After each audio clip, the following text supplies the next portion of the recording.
Good afternoon, friends. Hi. And welcome to our third annual Reverend Dr. Martin Luther King Jr. celebration, Songs and Courage for Our Time. I am the Reverend Allison Buttrick Patton. I am pastor here at First Congregational Church, United Church of Christ. We are so pleased to host you this afternoon. I use she, her pronouns, and I, on behalf of my congregation, extend a warm welcome and hope that you will remain after our celebration for a reception that's been prepared just for you. To find that reception, you can go through this door and down the stairs to your left, or out that door and around to your right, so that you eventually find these stairs. There is also an elevator about there, if you go outside and around. There will be folks to guide you on your way. This event has been created in collaboration with the multi-faith group of Greater Portland and with the Sea Change Chorale. Joining me on the design team, there's some right there. Yep. I was just getting a word that some folks are looking for bulletins. There are some right here. And if you need to share with a neighbor, this is a great opportunity to make a friend. Joining me on the design team for today's event are the Venerable Kenmo Drolma, the Abbess of Vajra Dakini Nunnery, the Reverend Tara Humphreys, minister at Allen Avenue Unitarian Universalist Church in Portland. Tara, wave. There we go. Deirdre McClure, the director of the Sea Change Chorale.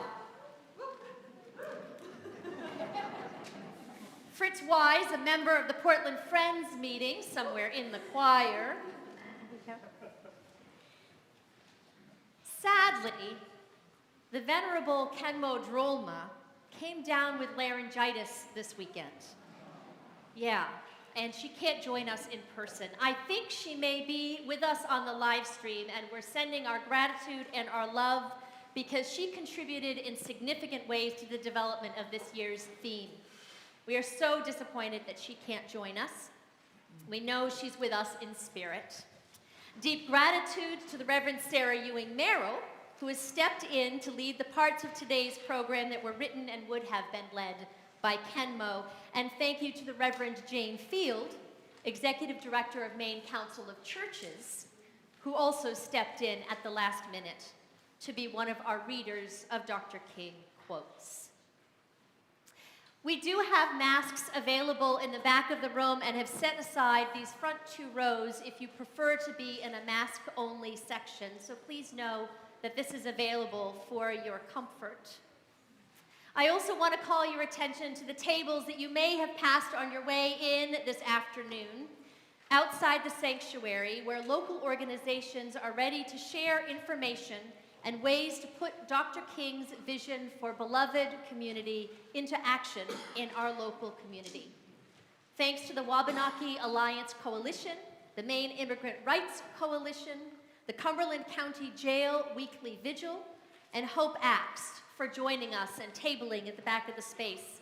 Please take time to say hello to them on your way to the reception this afternoon. Finally, I'm delighted to welcome Amelia Dahlin, musician turned community organizer and founder of Community Sing, who will be leading two of our songs this afternoon. Amelia, would you just give a wave? You can find out more about Community Sing in your program. Details about all of those groups are also in your program under Opportunities for Action and Engagement. I think that's everything. So welcome to this corner of God's beloved community.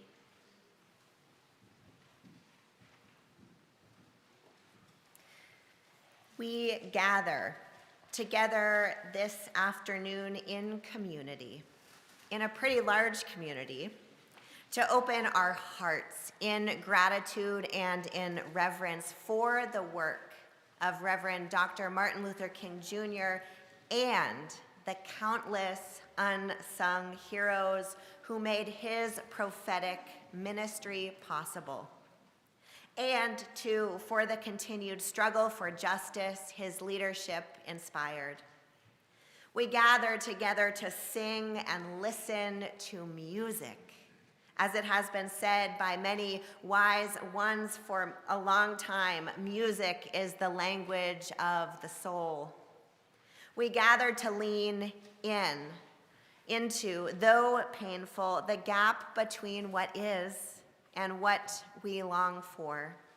For it is only in sitting together with the pain and the fear and the despair that the oppressive forces of our history and present day confront us with, that we might find an ever deeper courage from King's message of radical love that still reverberates today. We gather together to acknowledge that we as people, as faith communities, as a global community are unfinished and imperfect, but committed still to hold fast to our values, to the lessons of history, to one another, and to the holy work to which we are each called. Doing all this in one afternoon is quite an undertaking.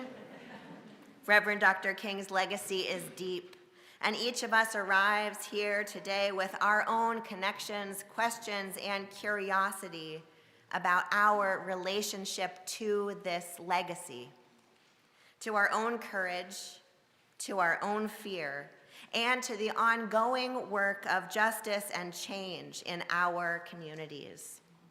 Those of us who put together this service want to begin by grounding ourselves in our own social location.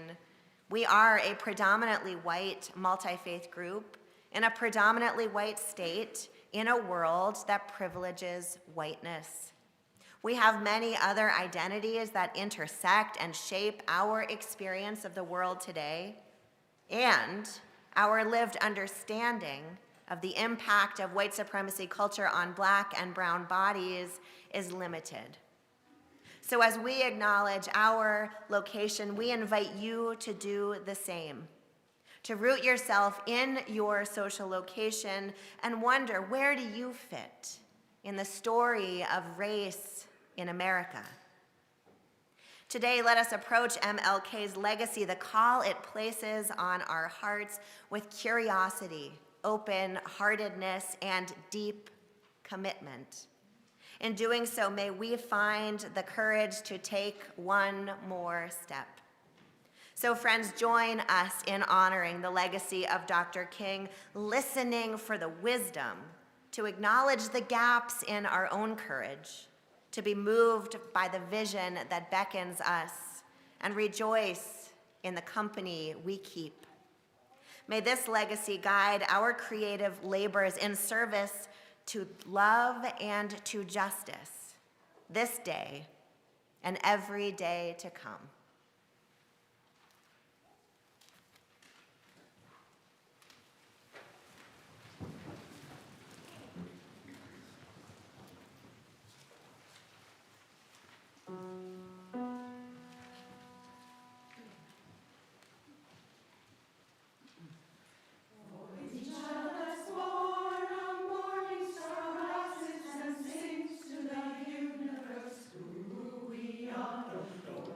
Shine.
I just want to remind everyone that I am not Kenmo,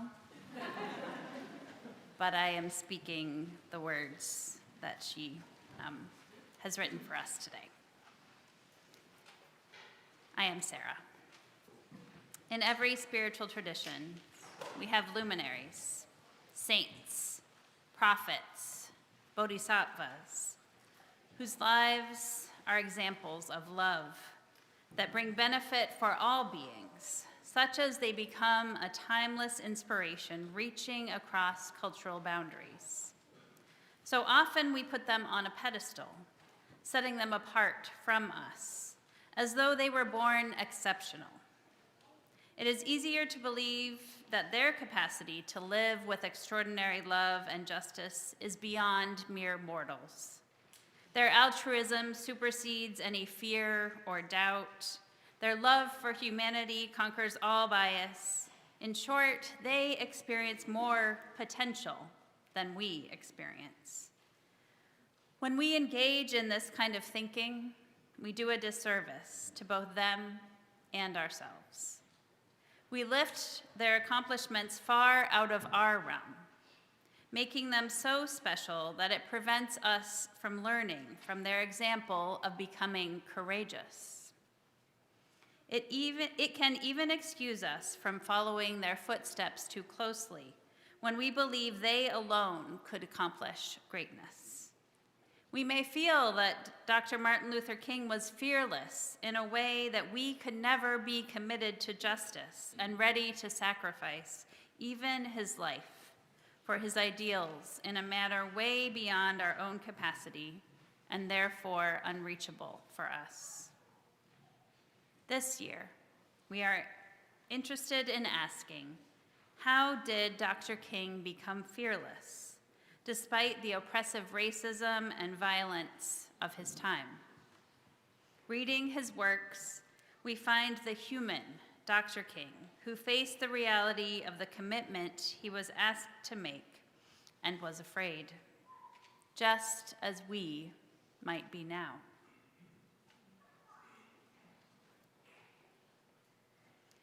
The example in his writings and in his life demonstrates that his fears, doubts, hesitation were sometimes overwhelming, just as they would be for us, just as they are for us.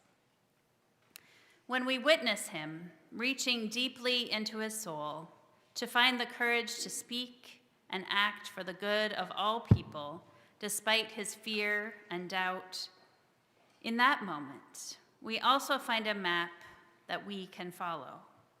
In facing his vulnerability, calling out in prayer, strength emerged, growing into courageous, unconditional love.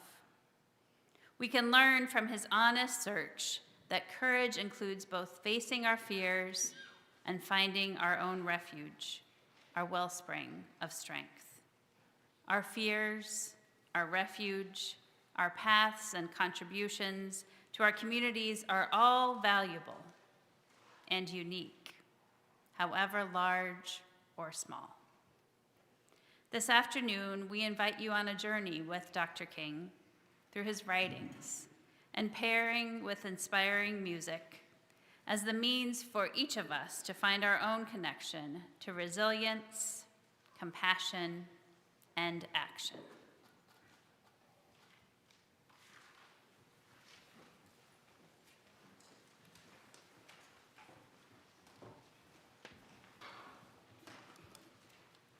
And a reminder that I'm not Sarah, that's Sarah. She's my pastor. I'm Jane. And these are Dr. King's words. The end is reconciliation. The end is redemption. The end is the creation of the beloved community. It is this type of spirit and this type of love that can transform opponents into friends. It is this type of understanding goodwill that will transform the deep gloom of the old age into the exuberant gladness of the new age. It is this love which will bring about miracles in the hearts of people.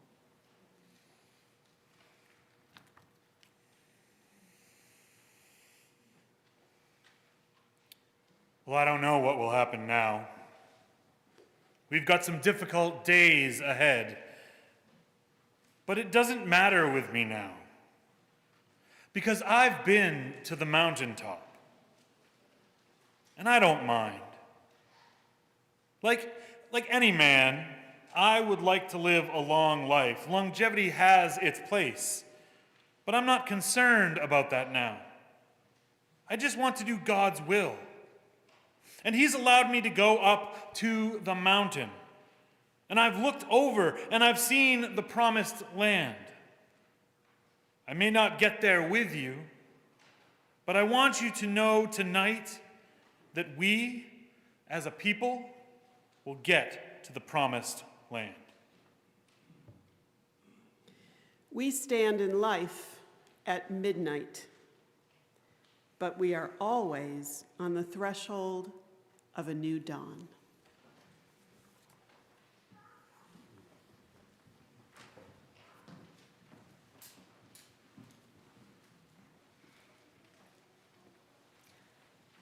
Standing on the threshold of a new dawn.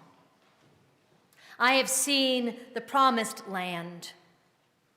The end is the creation of beloved community. I suspect that part of what captivates us about the Reverend Dr. Martin Luther King Jr. was his ability to paint a picture of the future. A picture so vivid, so compelling, that people were willing to put their bodies on the line in pursuit of that vision. I suspect it's why his "I have a dream" speech is so often invoked.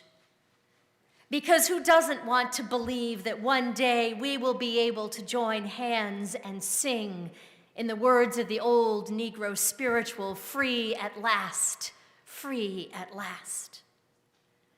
It is the mark of the most effective leaders that they can help us to see the possibilities, even, especially, in the throes of suffering, even, especially, when oppressive forces seem to have the upper hand.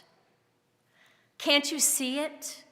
States sweltering with the heat of oppression transformed into an oasis of freedom and justice, in Dr. King's words. Descendants of slaveholders and of enslaved folks sitting together at the same table, children of every race holding hands. Yes, that's what we long for. Freedom for everyone. A system of laws and of shared values that honors and elevates all God's children. Sign me up for that. There are those who call that kind of talk pie in the sky. But friends, I am more convinced than ever these days that we need to speak that vision and speak it plain. Need to describe that beloved community in all its multi-sensory detail. Because we can only build what we have first imagined. It is necessary to call out abuse of power, injustice, the damage that is being inflicted, yes, but we have another equally necessary task, urgent even, to cast a vision of the alternative. That land flowing with love and justice, where all children play and where freedom rings. There, Dr. King said, grab a hand and let's go there.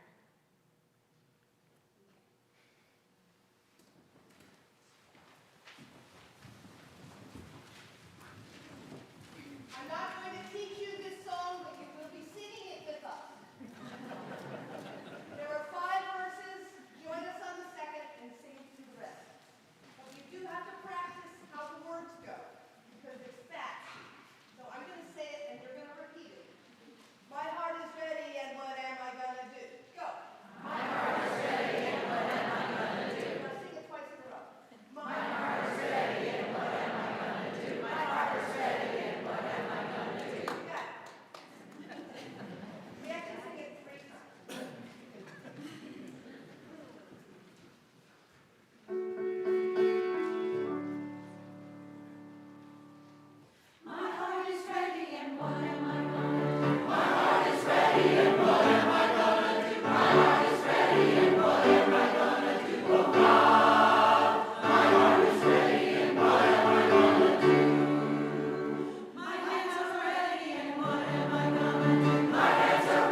Good afternoon. My name is Hillary.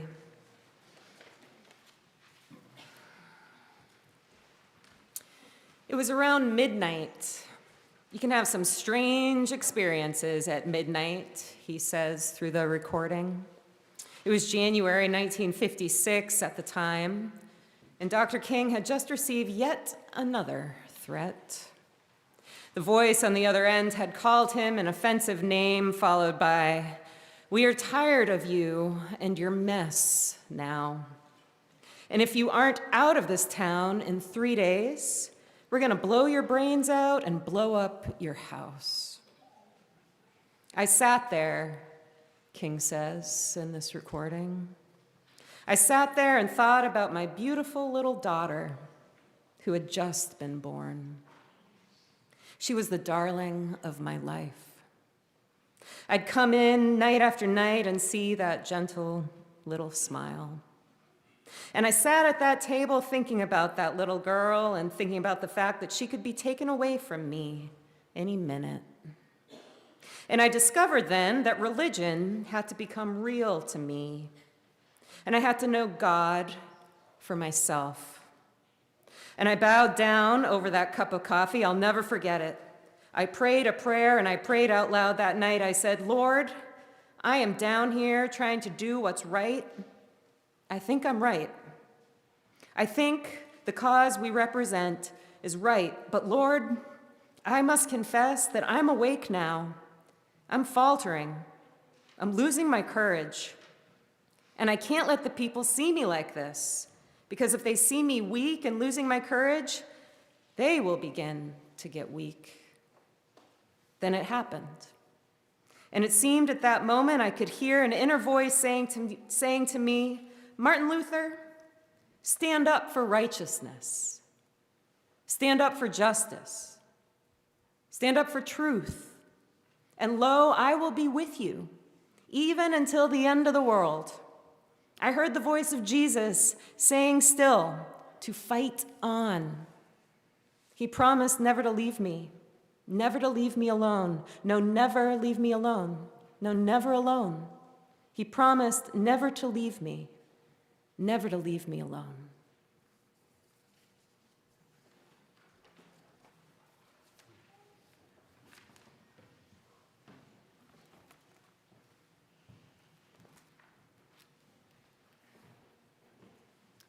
On this long night, Reverend Dr. King reflected upon his courage faltering.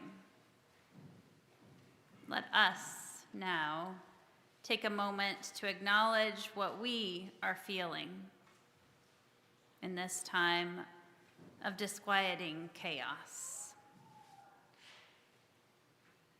Invite you for a moment to allow one aspect of your experience that you are finding difficult to bear. Let it come to mind. Dropping your narrative and defenses, allow yourself to be present with that accompanying feeling. Notice its texture, its temperature, where it's located in your body. Breathe. And as you are able to stay with that direct experience, pain will lessen in intensity. But for today, thank yourself for being enough to sit with your feelings, even for a second.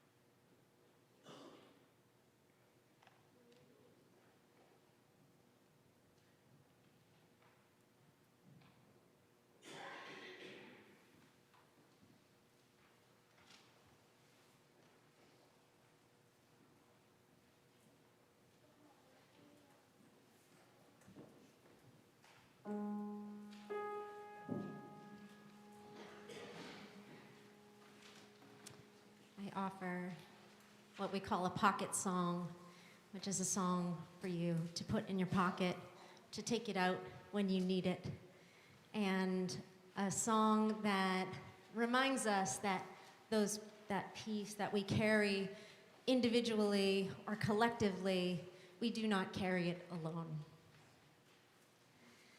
You do not carry this all alone. You do not carry this all alone. You do not carry this all alone. You do not carry this all alone. This is way too big for you to carry this on your own.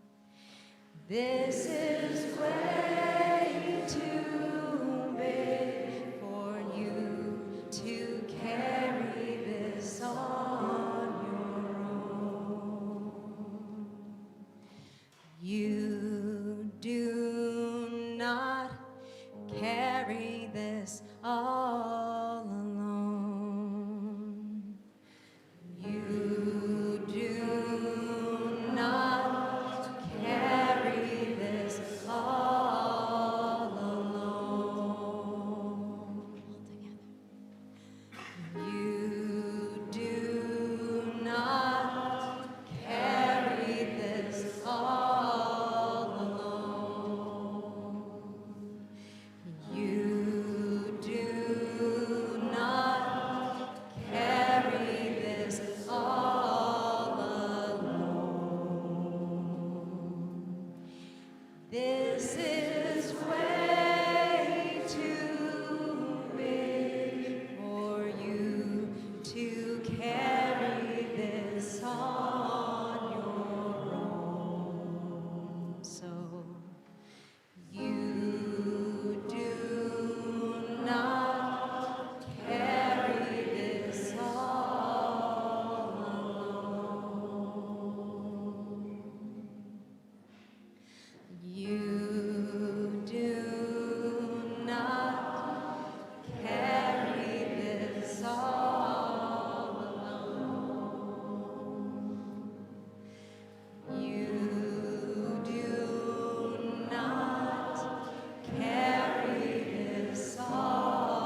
This is way too big for you to carry this on your own. And so you do not carry this all alone.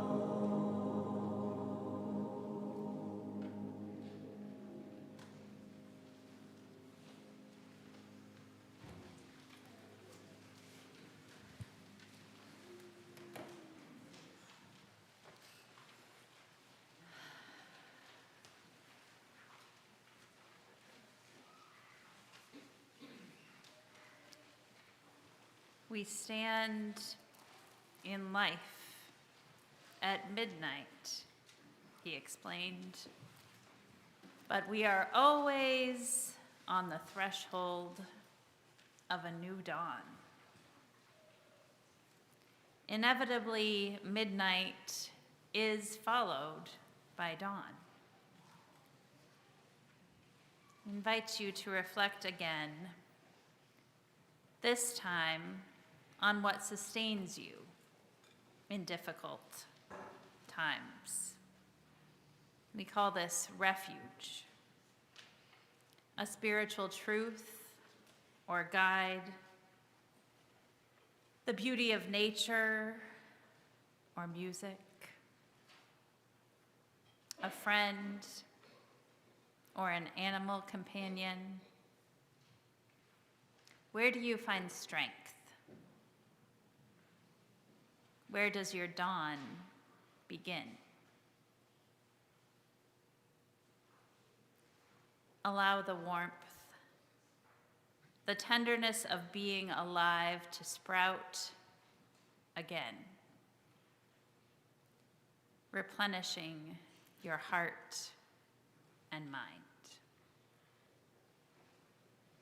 I invite you to take a minute of silence and feel that replenishing, that sprouting.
My name is Fritz. I use he, him pronouns. This is from Dr. King's Nobel Prize acceptance speech in December 1964. Nonviolence is absolute commitment to the way of love. Love is not emotional bosh. It is not empty sentimentalism. It is the active outpouring of one's whole being into the being of another.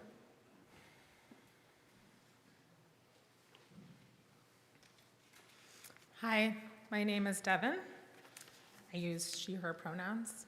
And this is from a Christmas sermon on peace in December 1967. All people are interdependent.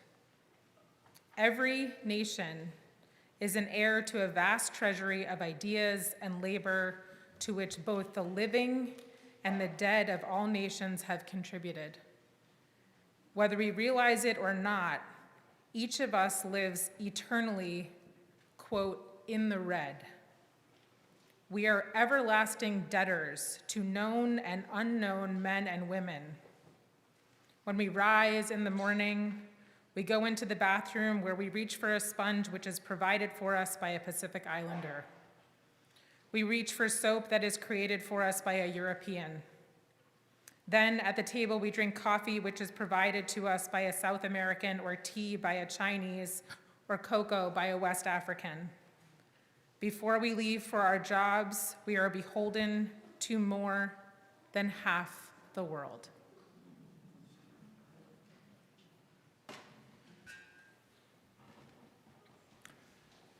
And from a letter from a Birmingham jail. Moreover, I am cognizant of the interrelatedness of all communities and states. I cannot sit idly by in Atlanta and not be concerned about what happens in Birmingham. Injustice anywhere is a threat to justice everywhere. We are caught in an inescapable network of mutuality, tied in a single garment of destiny. Whatever affects one directly affects all indirectly.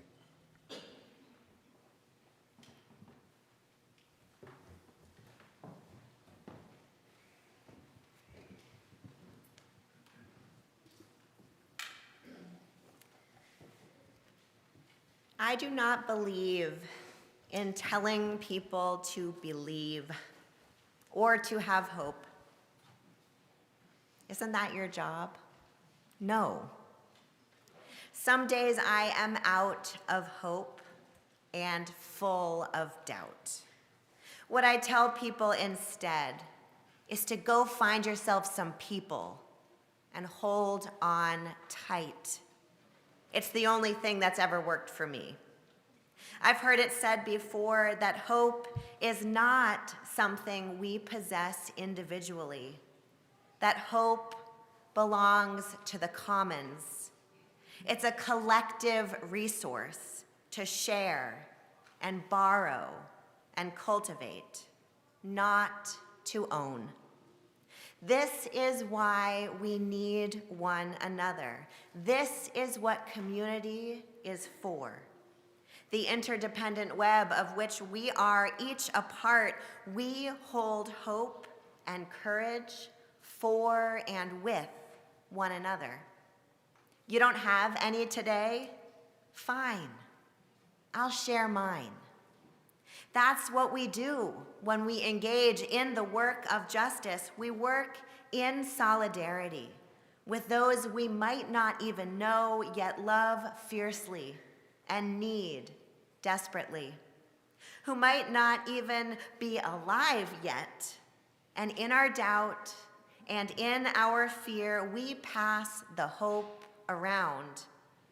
And through borrowing and sharing the holy work of community, we remain steadfast in our trust that somewhere, somehow, love is at work.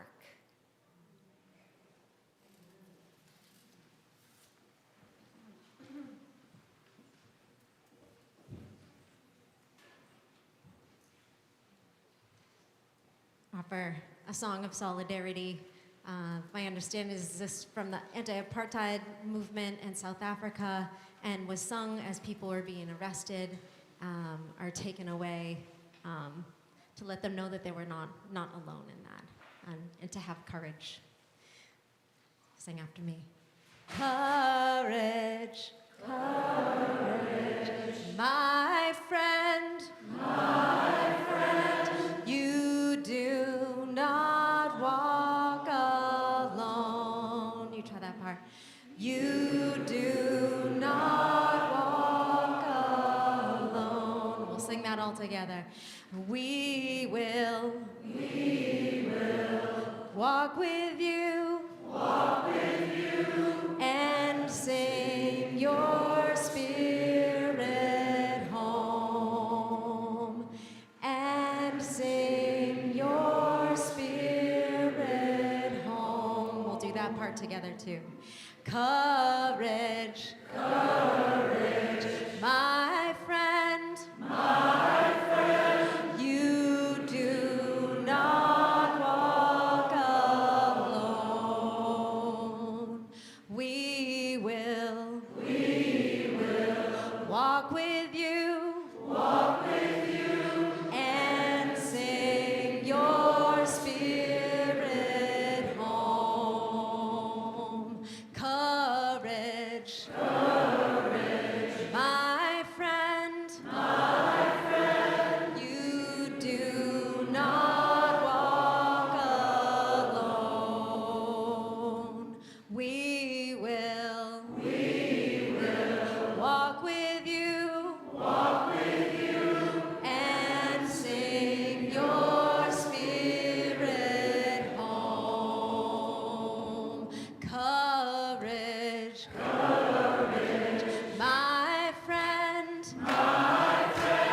you do not walk alone. We will walk with you, and sing your spirit home.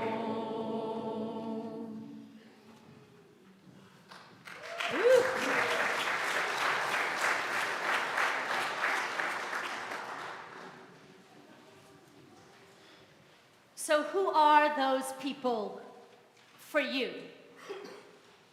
The ones that Tara told us to find.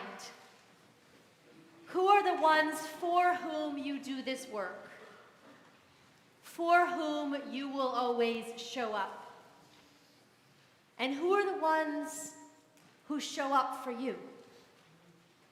Can you name them in your mind? Dr. King reminds us it's not just that we do this work with each other, we also do this work for each other, for beloved cousins and wider communities, the more than human creation and future generations. Who are your people?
building this bridge for him, for her, for them.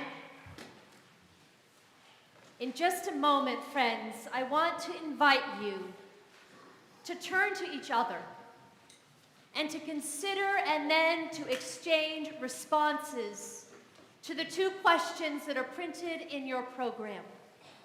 For whom do you do this work, and who accompanies you? Maybe you can name individuals, people you know. Perhaps you might name categories of people, like children, or members of the more than human creation. I do it for endangered species, or for the water that gives us life.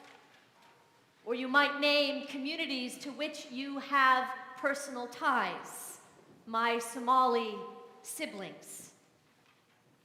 I invite you now to turn to a neighbor and to take 2 minutes to share your responses with one another. Starting now.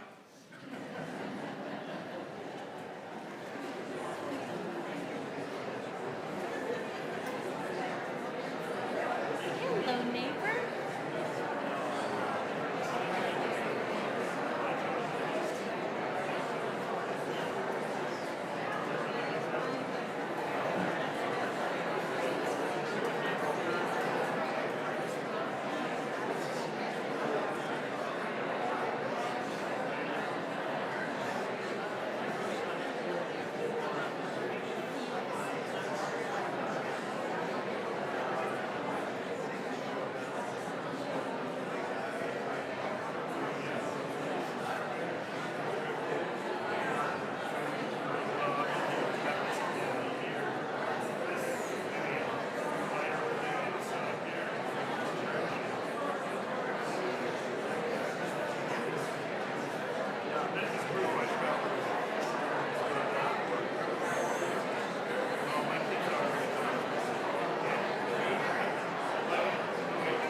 Yo, we'll keep the doors open all afternoon.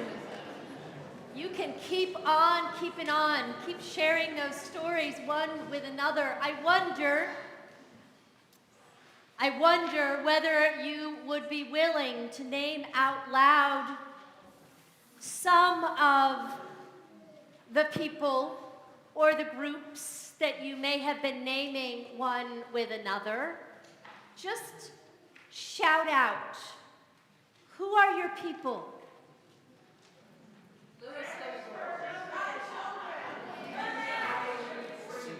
Whoa. Say that one again. Monks walking for peace. I love that one. Say it again. Project Peace. Thank you. The Care Group. We all need one of those. Main Council of Churches. Our congregation. Our Somali community. Abortion providers. Grandchildren. Teachers. Oh, anybody who is struggling right now. If you add to these, there's been a mix, but you're naming your people, who walks with you, who accompanies you. If you haven't named someone yet because you've been waiting for that second question, who accompanies you? Reverend Alice and Patty. Oh. And Reverend Tara, and Reverend Sarah, and Reverend Deb. We can name those. Go ahead and name them all. Who else? Reverend Sarah, Reverend Steve. Amelia, Reverend Amelia. And we love you, but you don't just need to call out your religious leaders. Who else? Singers. The singers. Deirdre. This choir, y'all. This choir. This singer turned community organizer over here in the front row, Amelia. Martin Luther King. There you go, my friends. Dorothy Day. Susan B. Anthony. Our ancestors. The same people I'm doing this work for are the people who accompany me. Beloved, keep making those lists. That's what keeps us going. So let's hold on to all of those names in our hearts this day. Let's sing together.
to despair, to renewed momentum. It is not a linear journey, it is a cycle. And you may feel uplifted now, and the world may feel perilous again tomorrow. So our sacred task is to remind each other again and again, to keep casting that vision and watering it so that we are ever more deeply rooted in that vision we inherit. We will not be moved when together we remember who we are. Amen. The back of your programs has a reprise of We Are, a song we sang at the beginning. We're not going to teach you the tune. It's right there on your music. And you also heard it a lot earlier. So here we go.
Friends, thank you so much for being a part of this collective remembering and rerouting. Don't get comfortable, I'm just sending y'all out.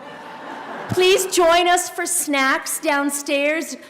Continue the conversation, stop by the tables at the back. Thank your dedicated leaders who collectively created this afternoon. Deep, deep gratitude for my companions on this journey.